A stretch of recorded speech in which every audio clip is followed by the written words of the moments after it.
Shalom Aleichem, Mishpachim. I'm coming to my last video. I had too much storage, so I had to delete some things, some other old videos. So I'm going to continue the first Torah portion of Leviticus, of Vayikra. We're in verse 6 in Vayikra. That's where I left off in the other video, in the part 1 video. So I will finish here.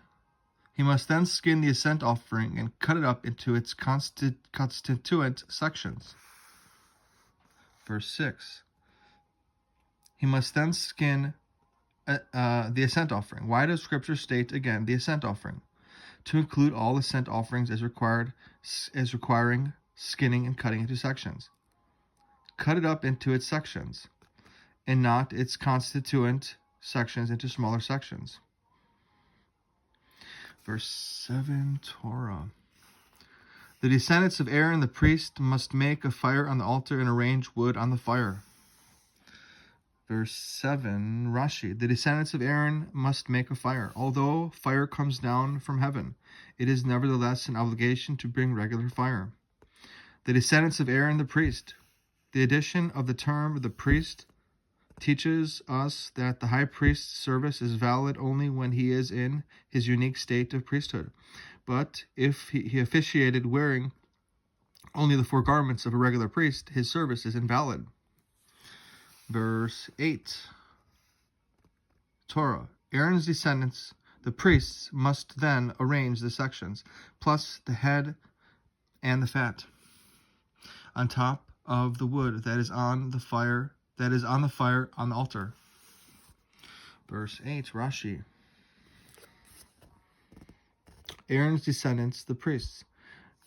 The addition of the term the priests teaches us that the service of the regular priests is valid only when they are in their state of priesthood. But if a regular priest officiated wearing the 8 garments of the high priest, his service is invalid. The sections, the head.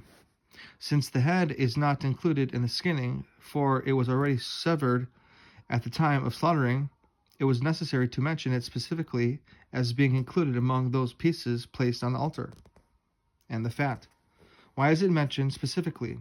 To teach you that it is brought up together with the head, and with it one covers the place of slaughtering, thus presenting it in a dignified manner to the one above.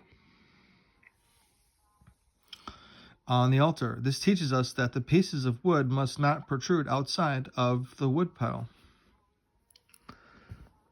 All right. Verse 9, Torah.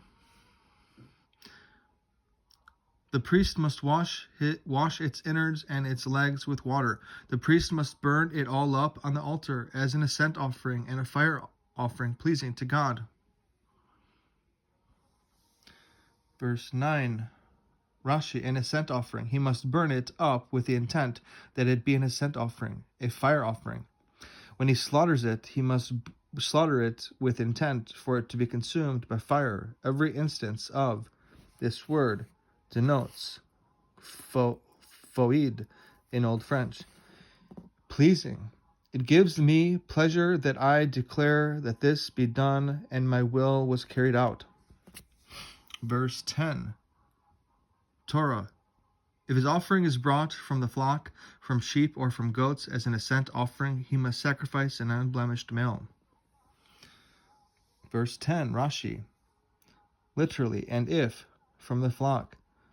The prefix of Vav indicates that this passage is a continuation of the previous subject. Why then is there a break here? To give Moses time to reflect between one passage and the next.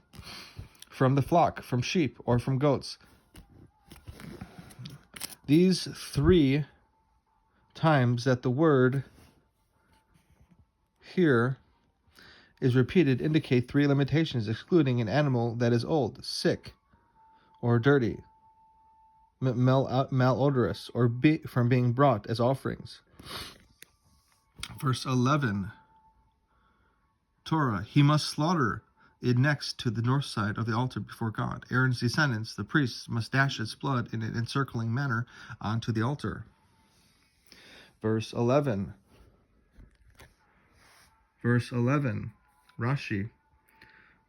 This means on the side of the altar, the north side before God. But there is no requirement concerning the north side when bringing a sacrifice at a private altar.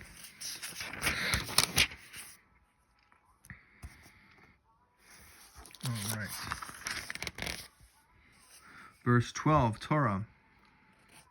The priest must cut it up into its constituent sections, including its head and its fat. The priest must arrange them on top of the wood that is on the fire on the altar. The priest must wash the innards and the legs with water. The priest must offer it all up, burning it up on the altar as an ascent offering and a fire offering pleasing to God.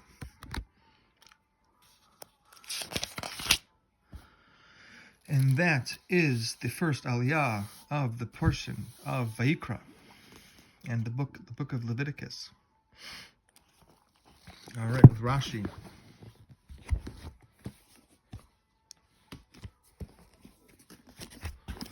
Let us begin with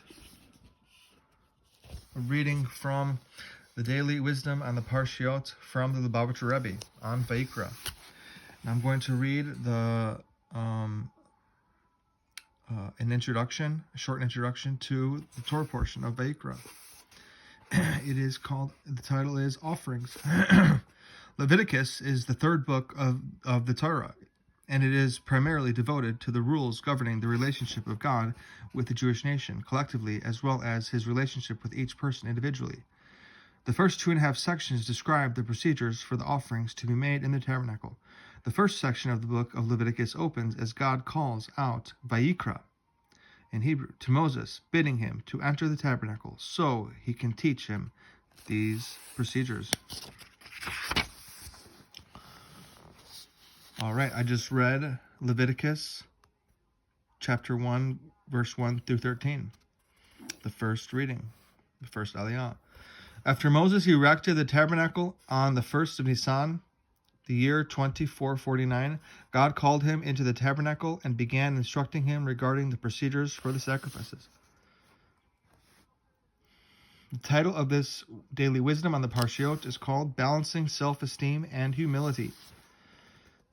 God called to Moses. The first word of the book of Chronicles is the name of the first human being, Adam. The Aleph in Adam's name is written larger than usual, alluding to Adam's exaggerated sense of self-esteem over being the pinnacle of God's creation. Adam allowed what should have been healthy self-esteem to degenerate into conceit, and this caused his downfall. Moses rectified Adam's mistake, despite being aware of his own greatness, and of the fact that God himself selected him for his exalted role in human history. Moses remained humble. Thus, the Aleph of the first word in the book of Leviticus, God called to Moses, is written smaller than usual, alluding to Moses' humility. Moses remained humble by reasoning as follows: I cannot take credit for any of my gifts or accomplishments, since they are all God-given. Indeed, were another person to have been given my potential, he would have accomplished much more. We are all the spiritual heirs of both Adam and Moshe. When we feel inadequate, we must remember that we are Adam, formed by God's own hands and fully capable of caring for his garden. But if we start to feel vain, we must recall that we are also Moshe, thereby ensuring that our self-assurance does not develop into conceit. All right, and that is the reading on the Parshiot and the reading of the wisdom on the Parshiot. All right, Laila Tov.